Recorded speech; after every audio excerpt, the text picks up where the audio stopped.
Hi, guys. Welcome back to August Love Story, the channel. I am Artieka. And I'm Tommy. We're married. Yes, we are. And today we are reviewing Married at First Sight season 16, episode 10. That episode is titled Love is Up in the Air. If you guys haven't already, please subscribe to the channel and turn on the notification bell. This episode was very hard to watch. Who you telling? You just clunked out at one point. I couldn't help it. I didn't know what happened. So we'll start with the couple that had the least going on this episode, Eris and Jasmine. Eris got COVID. Yeah. He had to quarantine for a week.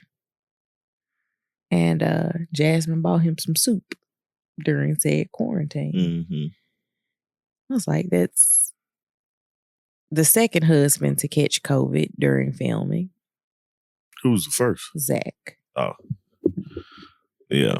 I don't think that COVID is derailing their relationship because it was already. Yeah, that train has already gotten off and it just ain't crashed and burned yet. Yeah.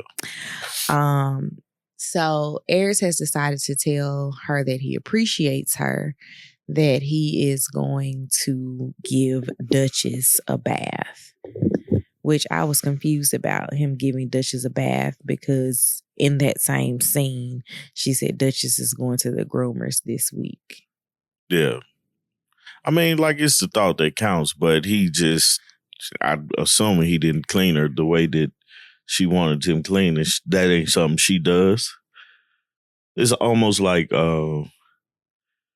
same example. If you always take your car to the car wash and I just want to do something nice for you, and I wash your car personally, but do a horrible job at washing your car, you still going to take your car to the car wash because you want your car clean, you know? And that's what I think happened with them. I think they just didn't have anything to do. And he was like, hey, we'll get a dog bath. That's probably true too. We'll go get the dog a bath and, that'll be our bonding time. Like, they're focusing on trying to spend more time together. Like, I see that being a theme of this episode. Everybody talked about time and spending it. He just doesn't look like he's interested in spending time with her. But I think that's the way he looks anyway. Like how people have an RBF. Yeah. His resting face is leave me alone. Yeah. I want to go lay down. What's after that? I wrote a lot, but it was more so about their conversation when they were. Yep, that's next. The deep dive about love. Yeah. He asked her about love and he said, he asked her, was love scary? And she said, yeah. And then he told a story about, I'm going to say the girl that broke his heart. Yeah. Because he's like, I was slipping into love and then like it kind of just abruptly ended. And if it feel like that, then I don't want it. And I'm like, no, you was in love and your coping mechanism is to say you didn't care about her. Right. That's pretty much. Well, I was glad she said that she's not in love, or falling in love, but if they, continue to, she's hopeful that they will eventually fall in love or she'll fall in love within this marriage. It's just those barriers that he put up in the beginning. He's not let down. Mm-hmm. And the issue is that you have to, for this thing to work. He asked how many times she was in love. She said 3. He was like 5. He asked, is love scary? And she was like, love is scary. Just vulnerability of it and the unknowingness of love and stuff like that. And I was like, well, that's true. but you get through it. You know what I'm saying? Then they played Never Have I Ever, Sex Edition. But I don't think it was supposed to be Sex Edition. Well, he turned it into a sex edition. And I just don't understand. That's what I'll leave it at. I don't understand. I mean, it's like sometimes and I get it, man. Sometimes you just don't know how it like in the moment, how it comes off. But as in her, like if you know that she's not as sexual as you, right? Ask things that she can drink to make the game fun for her. Like, surely she's had to have done this before, He like, have you ever had an orgy? You knew she ain't had no orgy. Right. And furthermore, like, bro, come on, man. Read the room a little bit better. And it's like, he's only upsetting himself because of the things that she hasn't done. And he also knows she's not going to do. Right. Like at this point, you're married and you have to get to know her. You're in a relationship, a committed relationship at this point. You have to get to know her, but you have to pay attention to the things that you already know. You know what I'm saying? Like, so if it's okay, you could have started with, I've had sex before. If the sex conversation is what you want to have, and she's open to answering the questions, I've had sex before. We'll drink to that. The orgy thing never should have came up.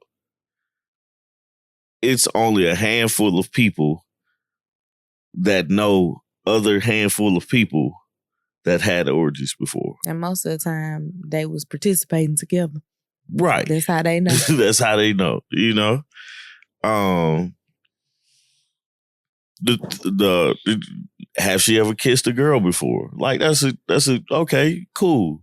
That's a leading question. But it's like, you have to understand who you're dealing with and where you are. Mm-hmm. And I think that's his issue. And he gets fussy about it because she's not done these things. And it's like, bro, that's stupid. Why get mad or calling her life boring? No, she hadn't had a boring life. I mean, she likes to have sex with one person. That's fine. I don't get it. Right. I have so many things I want to say, but I'm not going to sit here and rant about his kinks. Yeah. Because that's all there are. But it's like you said, read the room. That's so simple.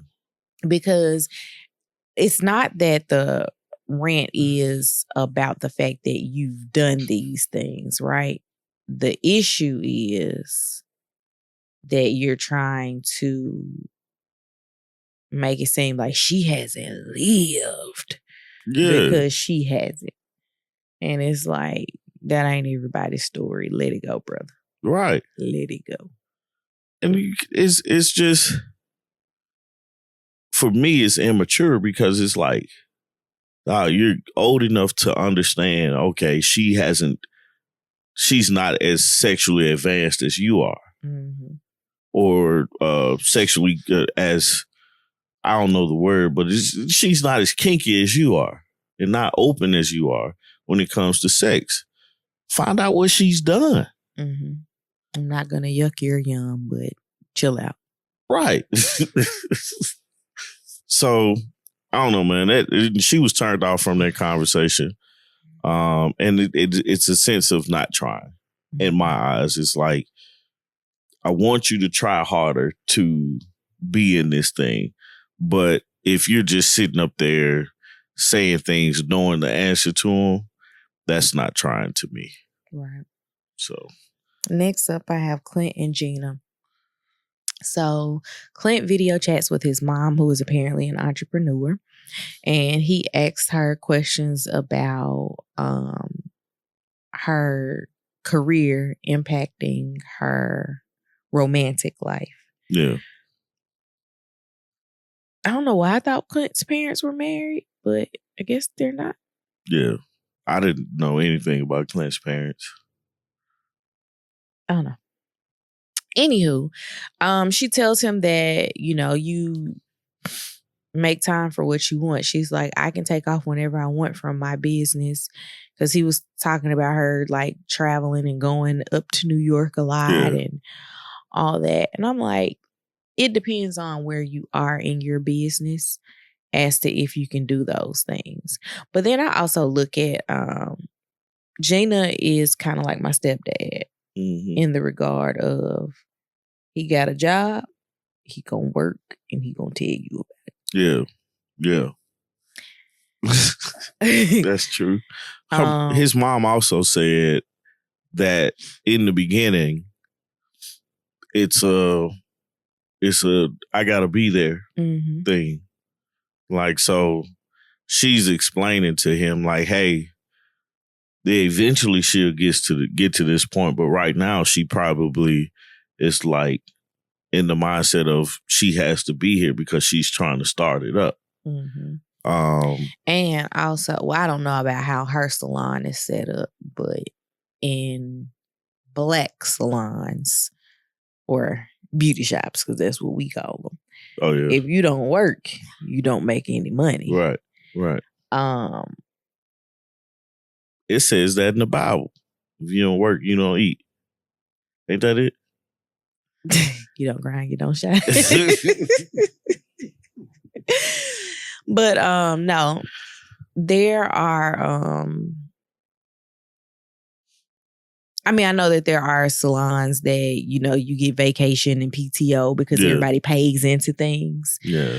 But I know that most of the people that I personally know that work in salons, that's how it goes. You don't work, you don't make any money, and your booth rent is still due. Yeah. So you're at a deficit. That's how life is. Yeah, you're at a deficit. So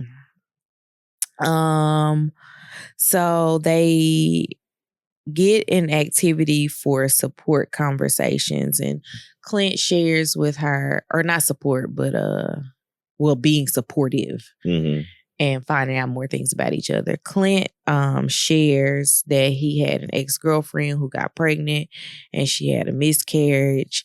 And, he was really sad about it because he was like, even though this baby wasn't planned, I was ready to be a father. Yeah. And, now I don't have that. Yeah. I just got to say this. I'm really proud of this couple in this episode just because of how they are trying. Like if you look at all the couples, their efforts in dating each other, or what we see, right? What we see in the episodes of them dating each other, really trying to overcome the hiccup that they had in the beginning. And now looking at it and they're sitting down talking to each other about things without getting upset or without, taking any offense to anything that each other says and really paying attention to what the other person is talking about and stuff. I really appreciated this episode for them. Clint went by her salon. I wrote nothing about What's a that. salon or saloon? What's the difference between those two? Saloon is a bar. Oh, why they call it a saloon then? And the salon, who made up the word salon? What? Anyway, so he went by her salon, not saloon, and met the girls. He had a bathroom joke. Now you got me figuring, is a saloon a bar? It is. And he made a terrible bathroom joke and nobody got it but Gina. So I was like, oh, okay. Yeah, she gets his humor.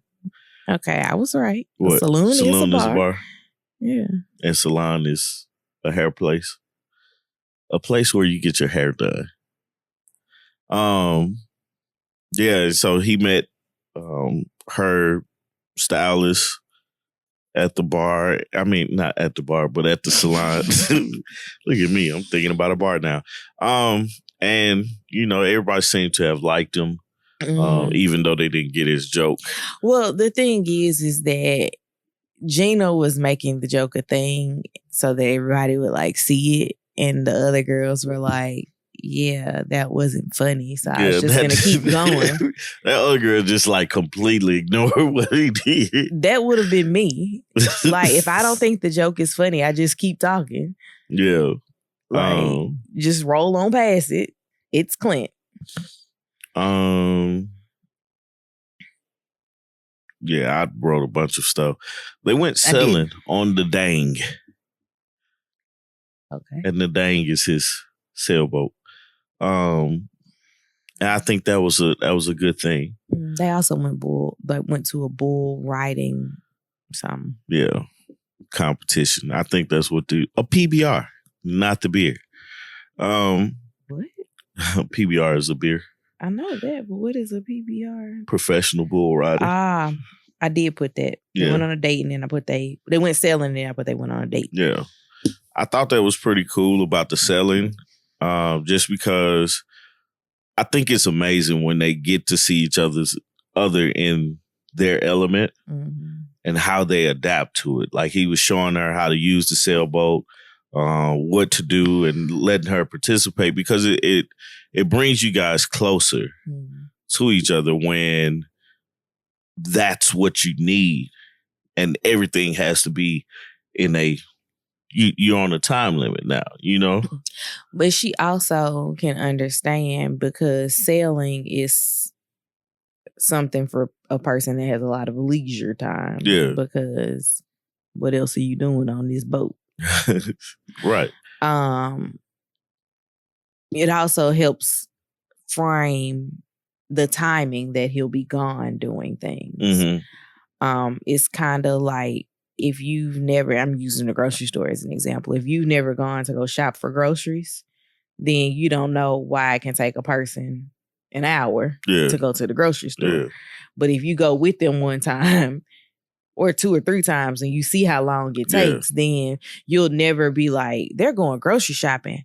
She been gone 20 minutes. Yeah. Like, that won't happen. But it showed, I felt like she showed an appreciation for what he likes to do because it's a hobby of his as well, Sailing seems to be relaxing. I don't have a friend with a boat, so I don't get to do that. But she, I just appreciated that because that's something that they really were able to bond on and able to get into the mind of the other person. I don't feel like him going to the salon was the same aspect of it, but it has to be just so that he could meet her people. Right. It has to be something outside of the salon that she likes to do that he can, join in with her on. Apparently working out because she does it 6 days a week. Apparently. And then the bull riding thing, I just thought that Don't invite me to go work out. Right. This girl here. I don't want to do it. Man, we've been married, 6 years, and you've worked out with me max 4 times. I don't want to do it. It's very simple. I don't want to do this. But yeah, man, I just really happy where they are and the conversations that they're having with each other. All right. So let's go to Nicole and Chris. All right. Chris sets up a couples massage for them. And during the massage, he was like, because both of our first love language is physical touch. She was like, no, it's not. It's actually very near the bottom. She was like, I feel like it's increasing in this relationship. I was like, because it's new. Yeah. Give it 6 months and you're going to be like, why are you touching me? If you're a person that doesn't really want to be touched and then you start being touched, you might be like, oh, this is sweet. And then after a while, you'd be like, get off me. I'm saying that from life experience. You thought you was going to get a reaction out of me, but you're not. Nope. I didn't think that. I was looking at my phone. I just read that sentence. So there is a bar apparently that she passes by all the time, and she wanted to go and have a special moment there with her special person. I was like, oh God. Yeah. They went to an absinthe bar. I don't have the slightest idea what absinthe is. And it's an alcohol. I do know that. And it used to be illegal. all alcohol used to be illegal at one point. It was believed that it contained it was hallucinogenic. Oh. So it remained banned even after they abolished prohibition. Yeah. Which is interesting. The idea of prohibition is just completely interesting to me. It's the same thing that they're doing with marijuana right now. I can't tax it. You can't have it. But they had it at one point. Mm-hmm.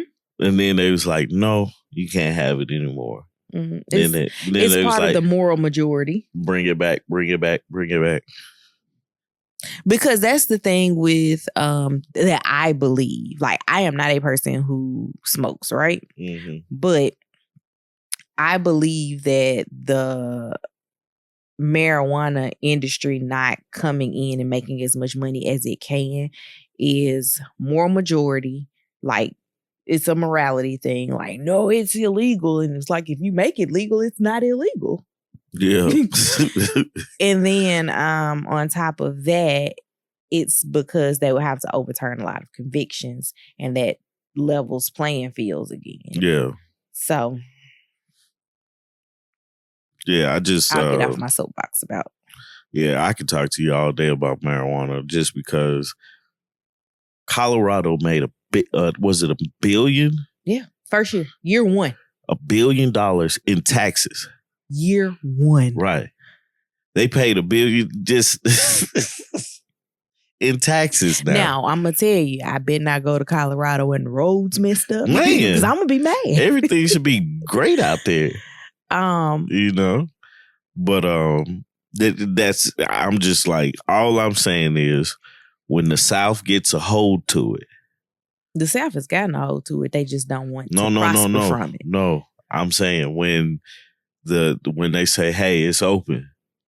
Because you think about it, man, things in the South, in my experience of growing things, grow better. Like you have this land. I don't know what type of climate you need for that. Right. And I mean, like it has to be warm. Oh, okay.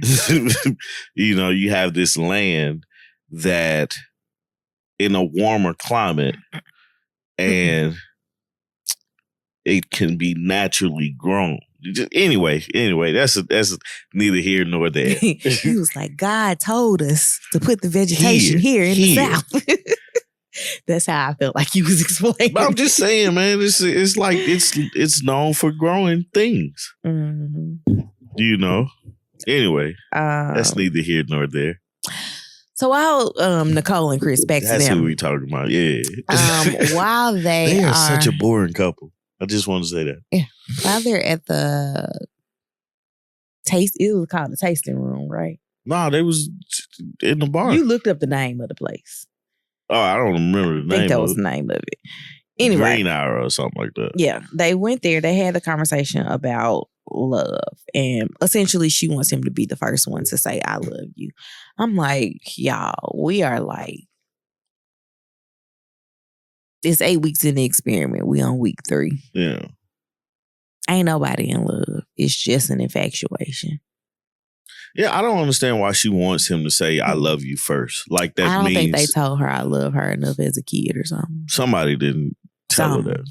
Like... Because she's big on this love thing. And I'm just like, he's saying, hey, let it come naturally. It'll come. And I want to mean it when I say it. And she's just like, I'm not going to say it until you say it. To me, that's childish. It is. I don't know. I tell my kids I love them at least twice a day.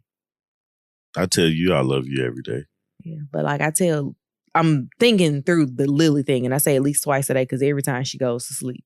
Yeah. Or every time I attempt to make her go to sleep. Yeah, because I don't know what you be doing, man. Anywho. Mhm. So they get back to the apartment. Chris cuts his hair in the bathroom. And she tells him how great it looks. And then they talk about attraction. And he was like, let me tell you this before you see it on TV. That definitely was that.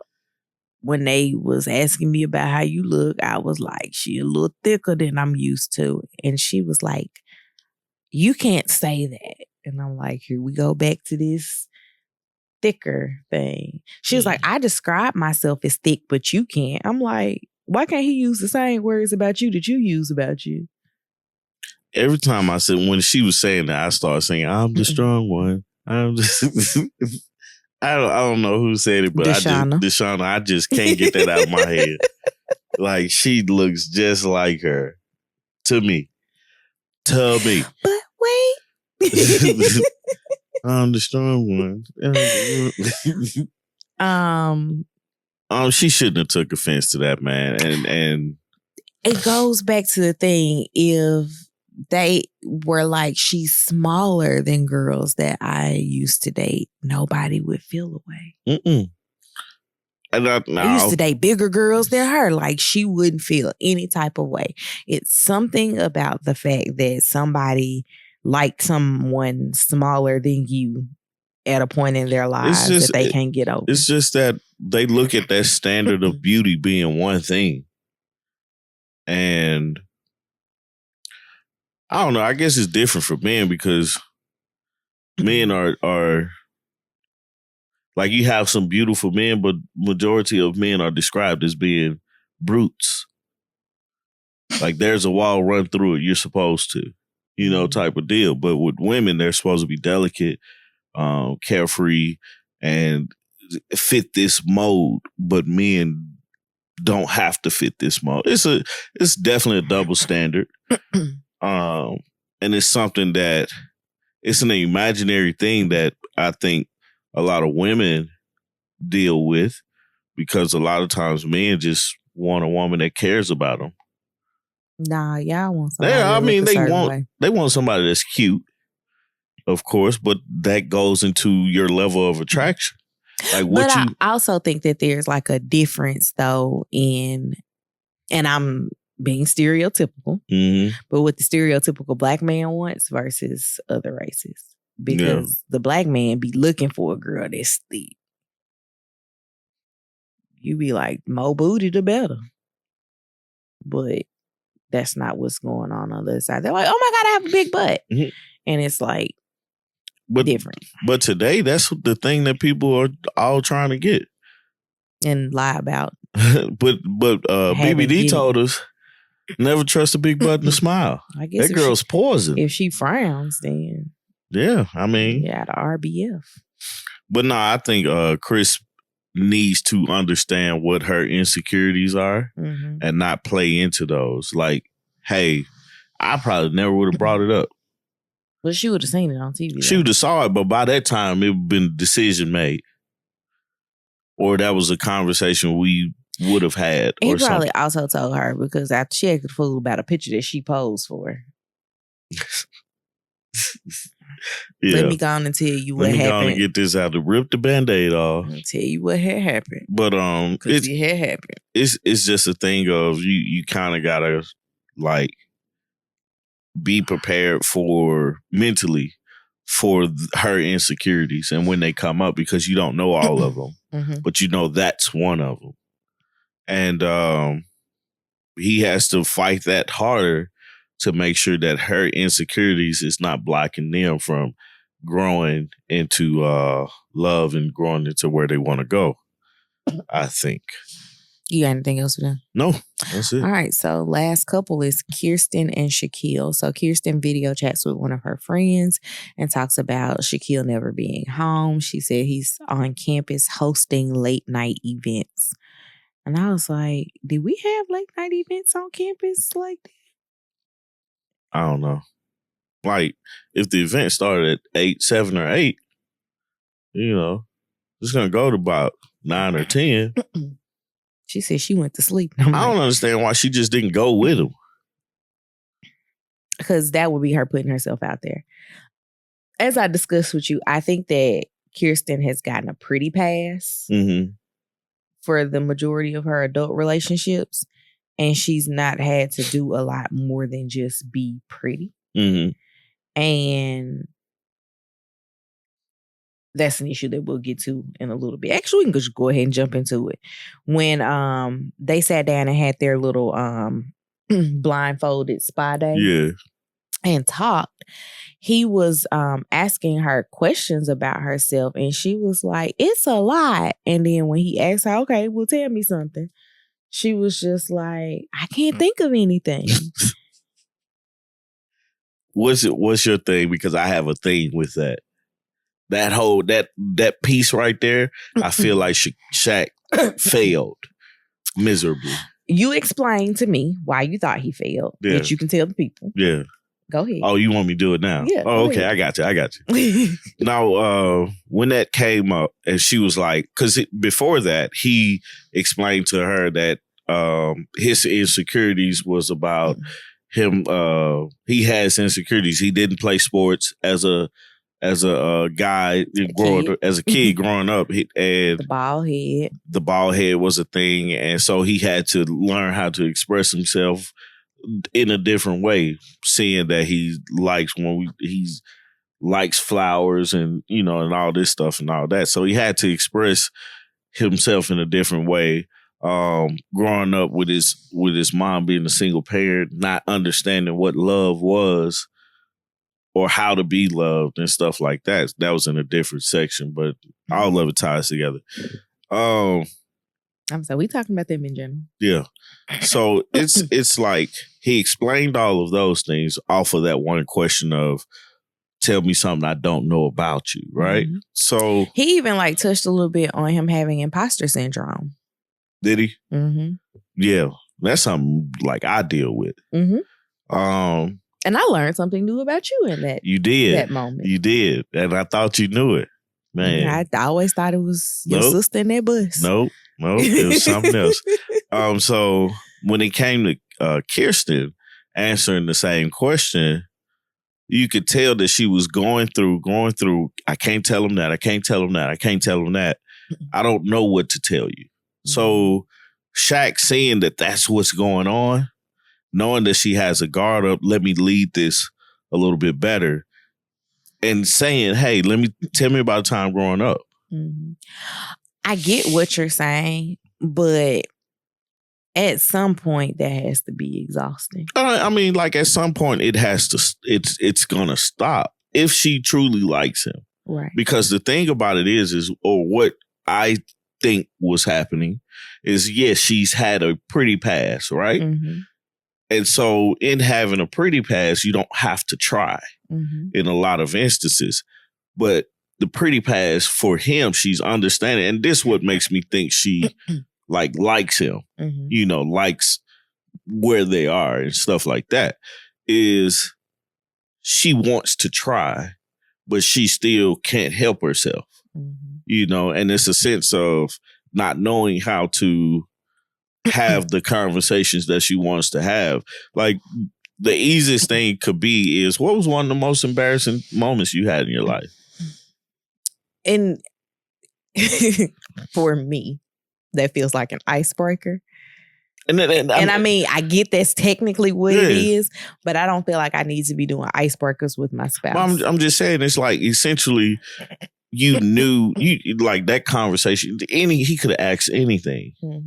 No, I'm just saying anything in that moment to me would have felt like an icebreaker. Yeah, right. Because essentially that's what it was. But he could have helped her out instead of, I think, telling her, see, there you go with your guard up, boo, boo, boo.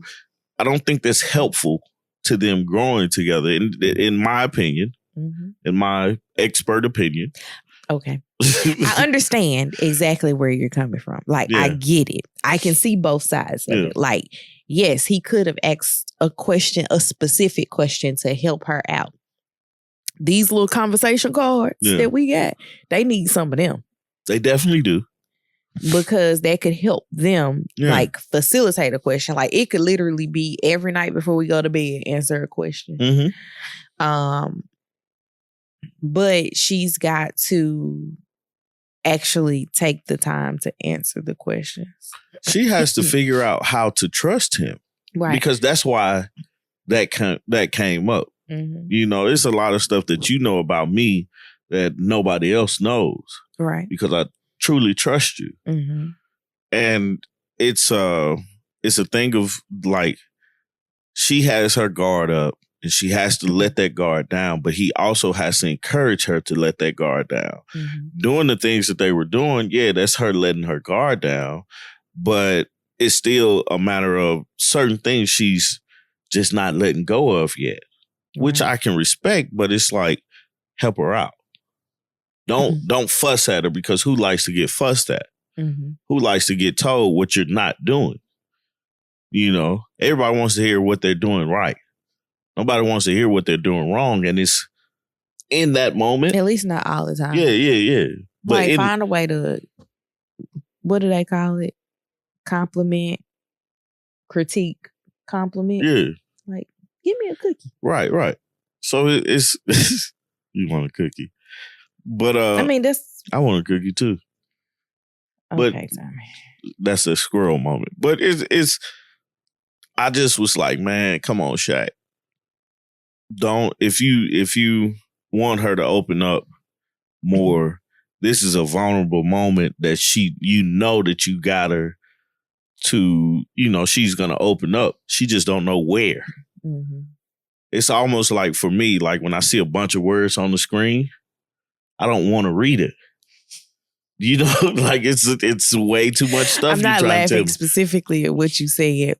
I'm laughing at what we were talking about the other day when I was like, you take the phone and I'm like, read this. And I'm like, why is it taking you so long to read? There was 2 sentences. Yeah. And then you be like, pull it up again. No, the moment's passed. It's not funny anymore. Right. So during that, they had his mentees over. I completely missed this part the first time. Yeah. She talks to him about the type of mentor that he is. They were like, we thought he was corny at first. Yeah. He's hip. I was like, hip? Like, don't do that. That y'all trying to make fetch happen. Yeah. Like, hip was a word before y'all were thought of. Yeah. Before I was thought of. Yep. And then he revealed, I'm not sure if Jasmine, that was not Jasmine, Kirsten. I'm not sure if that's her first time finding out about it.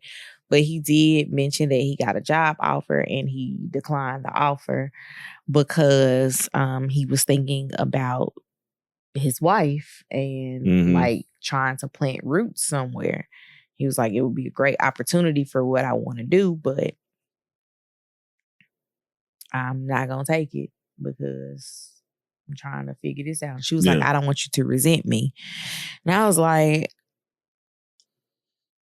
the only way that I think he would resent you is if this doesn't work out. Are you planning on this not working out? Well, I think the only way he would resent her is if it didn't work out because she didn't try.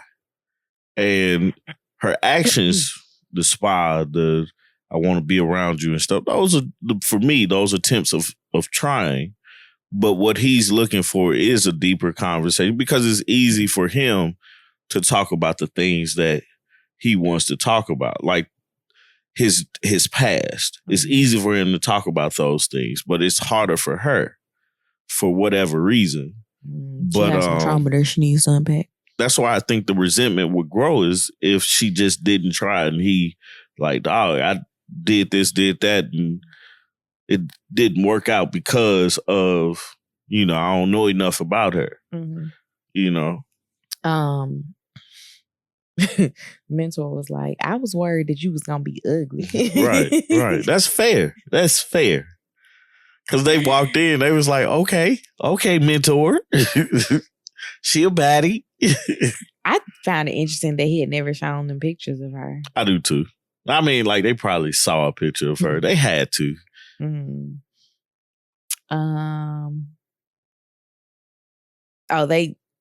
You kind of touched on them going plant shopping, but they went plant shopping and couldn't decide on one plant, and like everything that he liked, she did, and everything that she liked, he didn't. And I was like, I could see this happening. That's why I wouldn't involve another person in my Yeah, plant shopping. yeah. Because the plant that I was like, oh, I want one of those. You was like, that's ugly. I'm like, Who said that? you. William. Last night. On what? The episode. I'm saying, what plant? It was one of the plants they had in their hand. I was like, I want one of those. And I named the plant. Yeah. And you was like, I don't like that. I don't know why I don't like that one, but that one's not cute. I don't like it. But you have to realize too, like you're into growing plants and this stuff. is a recent obsession. And then me, I'm more interested in growing food. Yeah. I mean, I'm doing both. Like I understand you're doing both, but I could care less about a flower. But can I eat it? Is the question. I just like to have pretty things in the house, and apparently, whatever happened to my flower, my bamboo? It got spider mites. We never got another one? Nope. No, they're not called spider mites. It got some type of fungus. Oh, and from overwater? No, I think it was infected in the store. Oh, and we just bought it home. Now we gotta start when you buy a new houseplant, spraying it with neem oil and all that stuff regularly. But we'll get another one. I actually saw some at the farmer's market. I was like, I used to have a plant. I still got the planter. Yeah, it's in the windowsill. I used to have a plant, but she killed it. I did not kill your plant. That was your plant. I wasn't watering it because it was yours. But I think I like Kirsten and Shaq. I like Clinton, Gina. Ayers is just like messing it up. And you had him on your list. I did. I had a lot of hope, but by now I don't. Hope is gone with him. He's just, to me, he's just not interested in the process anymore. And I'm thinking this because of their sexual levels. But the thing about it is, I just can't see every girl that he talked to being like, yeah, we're gonna have an orgy. I can't either. And that's the thing. It's like you haven't even been able to explore her sexuality because you're not willing to hear her sexuality. Right. And as a married couple, like, you have to understand who you having sex with. You have to understand what makes them, what they like, what they don't like, And it's not about you in that instance. It's about them. And if everybody focused on their partner's pleasure, I think the sex will be great. That's a podcast episode. But yeah, that's all I got. Write it down, man. so you remember it. Okay. You're not gonna do it. I am. I'm gonna put it in my notes. Yeah. So Kirsten and Shaq are just kind of. I will agree with you. I think she does like him more than I thought she did. However, she's going to have to figure out how to be more present in this relationship. Mm-hmm. I think that she expected him to be blinded by her, and he like, nah, I got other things to do. Yeah.